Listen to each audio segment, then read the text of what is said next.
3 of the Eastern Conference Finals. Pull-up jumper, puts it in. He is red hot. What a start for James. As Garnett goes down hard. Garnett doing the push-ups. Good entry pass into Garnett and the finish. Pierce straight on 3. Bang!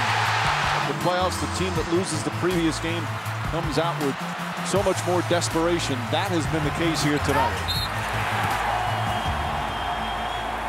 And we begin our 30-minute run in Boston, where the Celtics hosted the Heat in Game 3 of the Eastern Conference Finals. Rajon Rondo coming off the 44-8-10 in Game 2. What would he have in store for an encore in Game 3?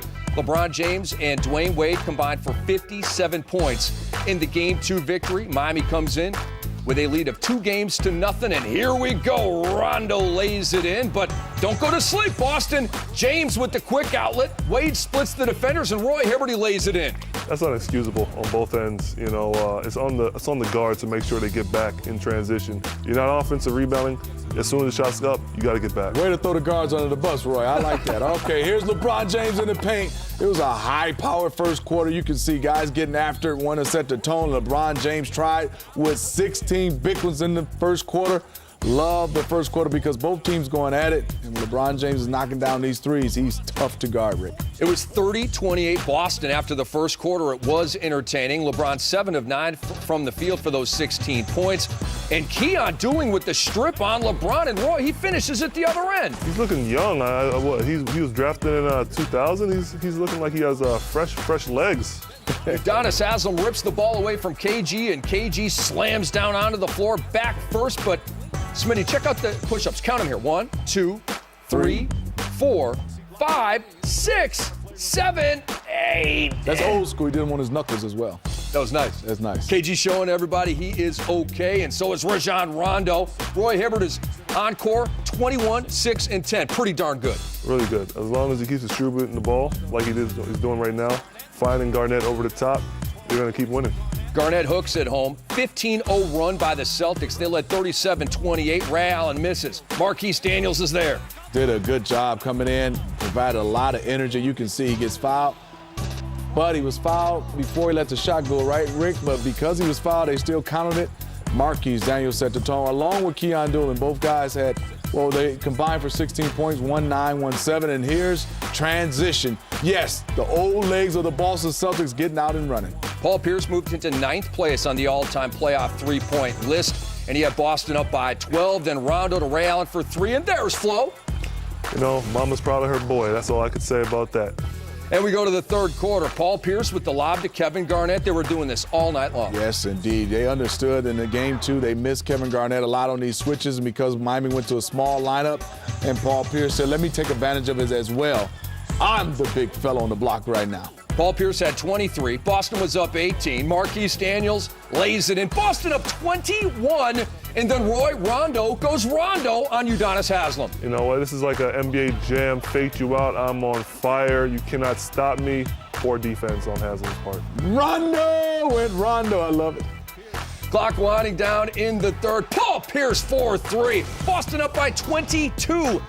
Looking to extend the lead. KG taps it. Michael Petrus out to Ray. Ray Allen with the flush. Like he got his feet together and looked and said, let me go get it. That was the largest lead for Boston at 24. The Heat are on the comeback trail. LeBron James lays it up. He had 34. Miami down 21. Chalmers with the steal. Mike Miller's going to hit a 3. Miami's down 12. You know, it's pretty impressive that they were down 20-plus and they got it to within 10. You know, shows their fight, their grit, their hustle, their fortitude, but they just couldn't get over that hump. Dwayne Wade, 18 points, 9 of 20. That slam made it a 9-point game. And then Smitty Mario Chalmers with an and 1. We got an 8-point game. You know, I like Mario Chalmers coming up big. You know, not selling. I think he has to get more involved. They got to get Udonis Haslem more involved. These guys, the Miami Heat, the big two, they have to trust him. And here's Rondo. Understanding the situation, drove it, big bucket. He put the Celtics up 10, and we let the Celtics radio voice Sean Grandy take it from here. Trying to land one more shot across the bow to end the suspense here in Game 3.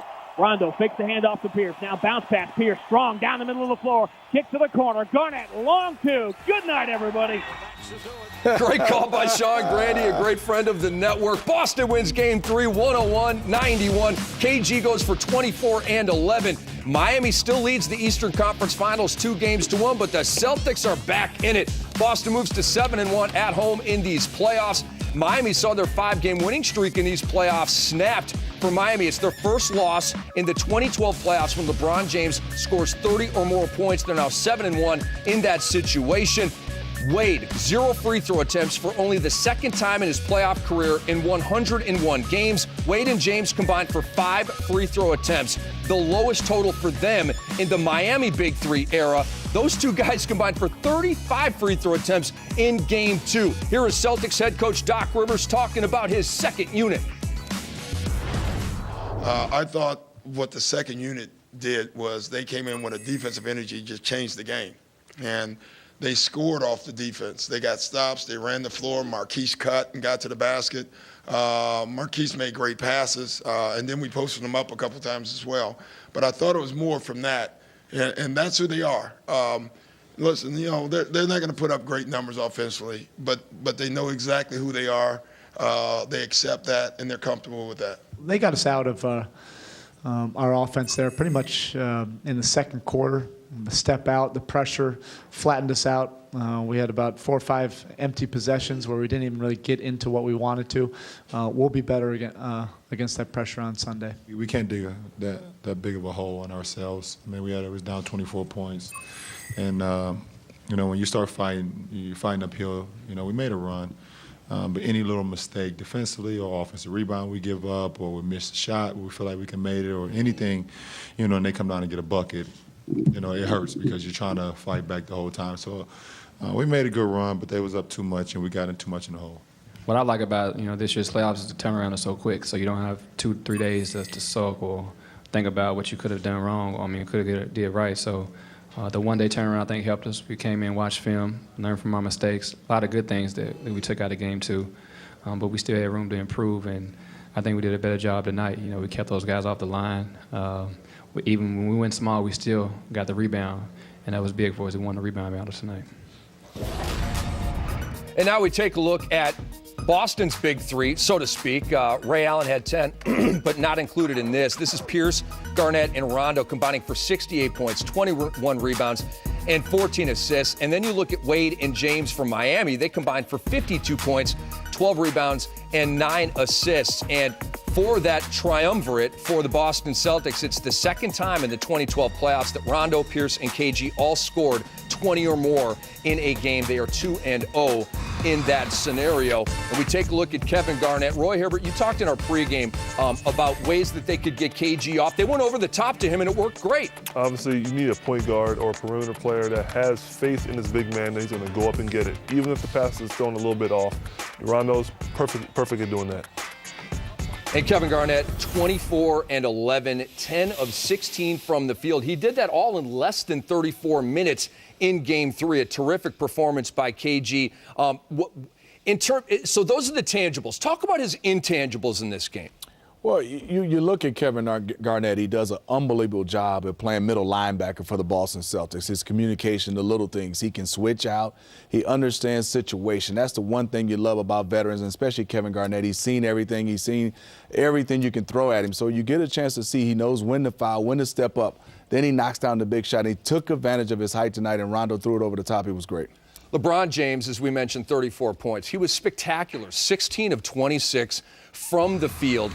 At the line, it was an issue, 1 of 5, and it was an historic night for LeBron James despite the loss. Check it out. He moves past Reggie Miller on the all-time playoff scoring list. He is now in 20th place, passing Hall of Famer and TNT analyst Reggie Miller. Nice work there. And also, LeBron James passes Bill Russell and Charles Barkley to move to 25th on the all-time playoff field goals made list. When you're passing Russell and Barkley, you're doing some serious work, Roy Hibbert. Obviously, that's all great and dandy, fine and dandy, but ultimately, you need a ring. You're not that impressed, are you? No, I mean, seriously, he's doing great things, putting up those type of numbers, but obviously, at the end of the day, this team was assembled to get a ring. All right, let's take a look at the series schedule here in the Eastern Conference Finals. All of these games, 8:30 p.m. tips on ESPN. Game 4 coming our way from Boston at TD Garden on ESPN. All right, so let's look ahead to Game 4. Smitty, what do you expect? Well, I expect LeBron James and Dwayne Wade to come out and be very aggressive. I would love to see the Miami Heat let Dwayne Wade go off first. I think when you start to look at it, when LeBron James is going off, you see Dwayne Wade, he's kind of sit there. He's kind of in no man's land. I think when you have Dwayne Wade going off first, LeBron James has the ability to do so many other things.